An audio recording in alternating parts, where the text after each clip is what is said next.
La Russie a lancé pour la première fois la production de germanium ultra pur, une substance essentielle pour la précision des missiles, la sécurité des communications et le fonctionnement des engins spatiaux. La Chine a restreint l'exportation de cet élément vers l'Occident. À quoi cela a-t-il conduit? Pourquoi la production des systèmes de défense aérienne Patriot et d'autres est menacée, ainsi que le nouveau héros de la semaine? Nous en parlerons dans l'émission d'aujourd'hui, après un bref résumé des nouvelles positives.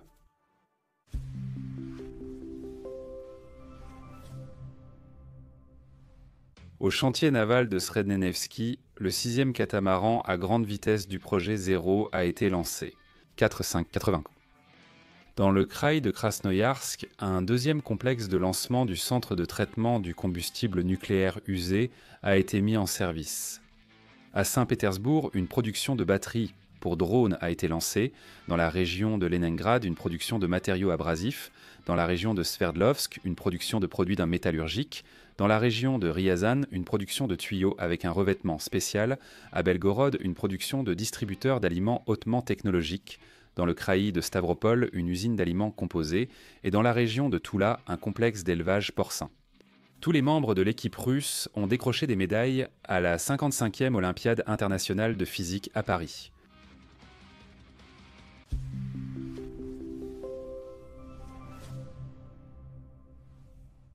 La semaine dernière, la publication a signalé de graves problèmes chez les fabricants d'armes américains.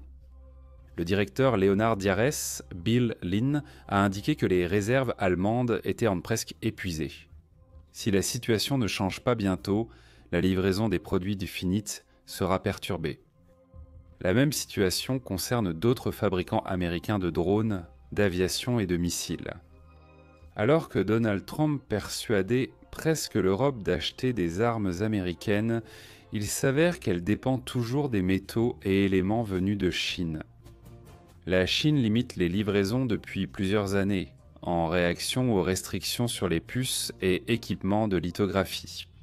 Mais il semble que la véritable pénurie ne commence à se faire sentir que maintenant. Et il y a plusieurs raisons à cela. Premièrement, la Chine a resserré la vis et surveille de plus près les chaînes d'approvisionnement. Deuxièmement, les stocks accumulés par les pays occidentaux sont arrivés à leur terme. Et bien que les restrictions concernent toute une série d'éléments irremplaçables, soulignons particulièrement l'Allemagne. Et voici pourquoi.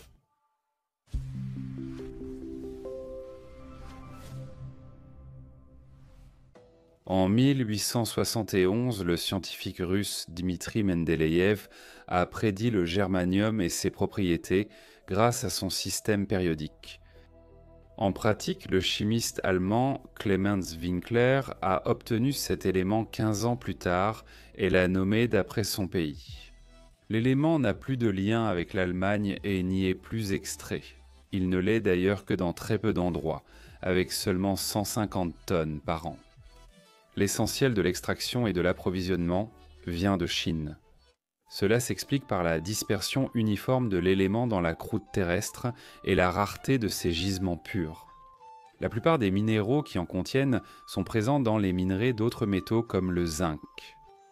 La Russie est le deuxième producteur après la Chine, suivi du Canada. Les autres pays, comme les États-Unis, produisent peu, important et extraient dans ce qu'on des matières premières de déchets recyclés.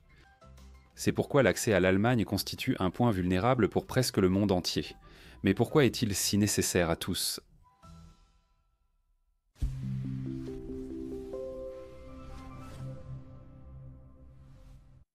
L'ensemble des propriétés de l'Allemagne le rend irremplaçable dans un certain nombre de domaines, par exemple pour la fabrication de lentilles et d'objectifs dans les caméras thermiques, les dispositifs de vision nocturne et les systèmes de guidage laser. Les transistors hyperfréquences et microcircuits en Allemagne offrent un traitement rapide des signaux pour radar, communication et contrôle du tir. C'est pourquoi, par exemple, les systèmes de défense aérienne Patriot dépendent des approvisionnements en provenance de Chine, tout comme, en fin de compte, l'ensemble de l'industrie occidentale de l'armement. Il sert aussi de détecteur de rayonnement gamma et X dans la surveillance nucléaire. Les lignes de communication spéciales ne pourront pas se passer de l'Allemagne. Il limite les pertes de signal dans la fibre optique allemande et améliore l'efficacité des panneaux solaires des satellites, crucial pour les missions de reconnaissance prolongée. Et en plus de tout cela, il existe bien sûr aussi des applications civiles. En Union des républiques socialistes soviétiques, la production industrielle de germanium a débuté en 1959 à l'usine de Mednogorsk. Puis, dans les années 1970, ils ont commencé à l'exporter et sont devenus leader mondial. Nos scientifiques ont obtenu un germanium de pureté niveau 5, soit 99,999 millièmes pour cent. Cela permettait son usage dans les semi-conducteurs, mais pour des équipements plus complexes, une pureté supérieure était nécessaire. Nous n'avons pas eu le temps. Récemment, on a annoncé qu'à Krasnoïarsk, la Russie produisait pour la première fois industriellement du tétrachlorure ultra pur. Allemagne avec 4,9 après la virgule. Le mot-clé ici est production industrielle, c'est-à-dire une production de masse destinée à de grandes livraisons. Parce que dans les laboratoires, nous savons depuis longtemps comment le faire en petite quantité. Et une Allemagne encore plus pure. La production à grande échelle ouvre de nouvelles perspectives. Nous ne parlerons pas du militaire, mais le secteur civil compte aussi. Il est donc établi que la nouvelle production nous permettra de fabriquer nos propres préformes à partir desquelles sont produites la fibre optique télécom et technique, base de la numérisation moderne. La Russie possède maintenant un cycle complet de production de germanium pur, de l'extraction aux produits finis. Comment faisions-nous avant cela ? Comme mentionné, nous savons produire du germanium en petite quantité en laboratoire. Il en faut peu car il sert d'additif dans les alliages. Les analystes occidentaux disent que, contrairement aux États-Unis, nous recevons toujours tout de la Chine. Une version affirme que la Chine limite ses livraisons à l'Occident, non seulement à cause de la guerre commerciale, mais aussi car ses réserves rentables diminuent. Il est donc intéressant de regarder une autre nouvelle. Actuellement, la possibilité de développer le gisement de plomb zinc Sardan en Yakoutie est à l'étude en Russie. Dans les années 80, jugé non rentable, il a été mis en veille. Mais à la lumière des événements actuels, tout semble différent. En plus de millions de tonnes de zinc et de plomb, Sardana contient environ 6500 tonnes d'allemand, environ 150 ans de la consommation mondiale totale. D'autres gisements existent aussi en Primorier, Baïkal et Sakhaline. En Allemagne, les prix ont fortement augmenté à plus de $2000 le kilo en raison des restrictions. Donc il y a vraiment une immense richesse sous nos pieds. Et surtout, nul ne peut nous l'interdire.